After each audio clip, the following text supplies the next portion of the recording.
De tout temps, Cherbourg, depuis des dizaines d'années, le port où on fabrique et on déconstruit nos sous-marins nucléaires.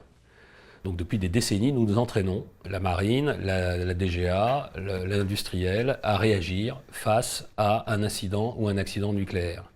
C'est pourquoi il est nécessaire de se réentraîner de façon extrêmement dense pour vérifier que les acquis, le savoir-faire, les procédures, les compétences pour réagir à un incident sont bien présentes et bien maîtrisées par tout le monde. Si le risque d'un accident à caractère nucléaire est particulièrement limité à Cherbourg, il n'empêche pas qu'il est essentiel de se préparer et de s'entraîner en permanence à la gestion d'une situation de crise.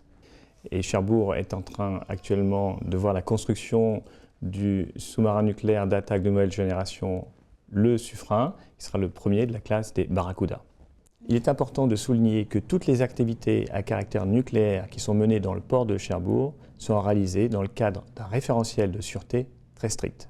Sur ce port, il y a une activité nucléaire qui est portée par un exploitant qui est la Direction Générale de l'Armement.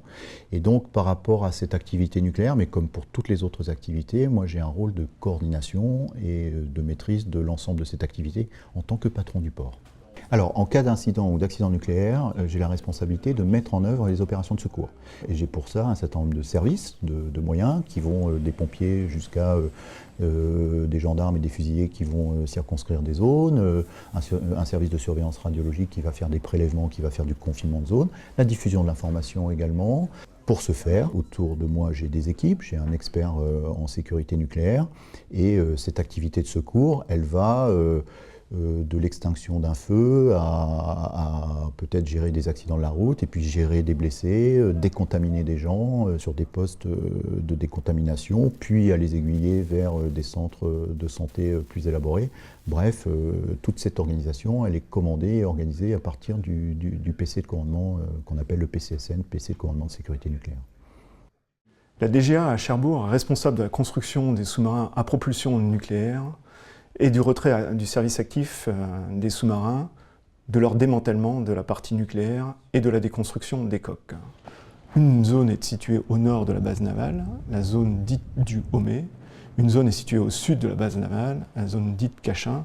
En cas d'accident à caractère nucléaire, les installations nucléaires concernées mettent en œuvre un plan d'urgence interne. Le rôle du directeur de la DGA à Cherbourg est alors de faire déclencher le plan d'urgence interne de l'installation et de rejoindre la cellule de crise mise en place par l'autorité militaire territoriale afin d'y apporter son concours et son expertise en matière de sûreté nucléaire. Sur le terrain, ça va être les marins-pompiers qui vont prendre le commandement des opérations de secours. On sera en relation avec le service radiologique de la base navale qui va nous permettre d'être un conseiller technique pour gérer au mieux cette intervention. Concernant les interventions à caractère radiologique, il faut savoir que tous les marins-pompiers sont formés pour ce risque-là.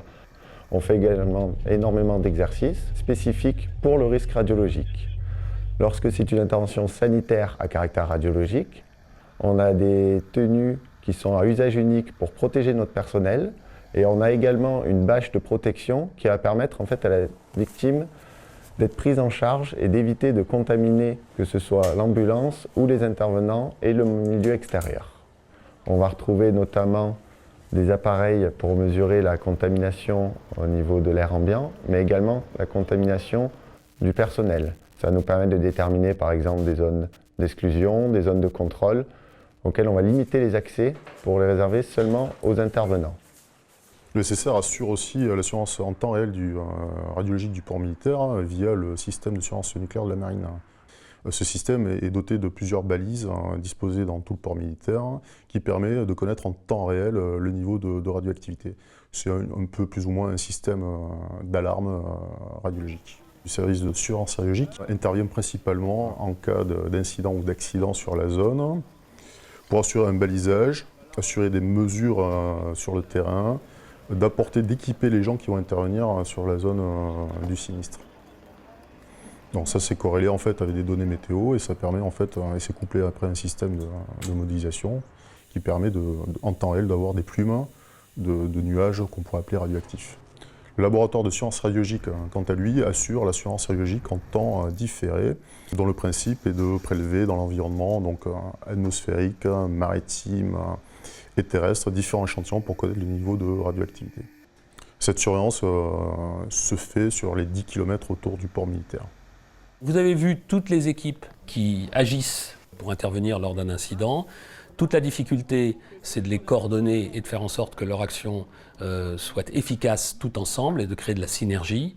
C'est pour ça qu'ils s'entraînent, c'est pour ça que nous allons continuer à nous entraîner tout au long de l'année qui vient pour être prêts lorsque le Barracuda arrivera d'ici un peu plus d'1 an et lorsque les SNA type Ruby viendront se faire déconstruire un peu plus tard à Cherbourg. Notre obsession, c'est d'assurer la protection des personnes, des équipements, de l'environnement bien sûr, au sein de la base navale et dans Cherbourg en Cotentin.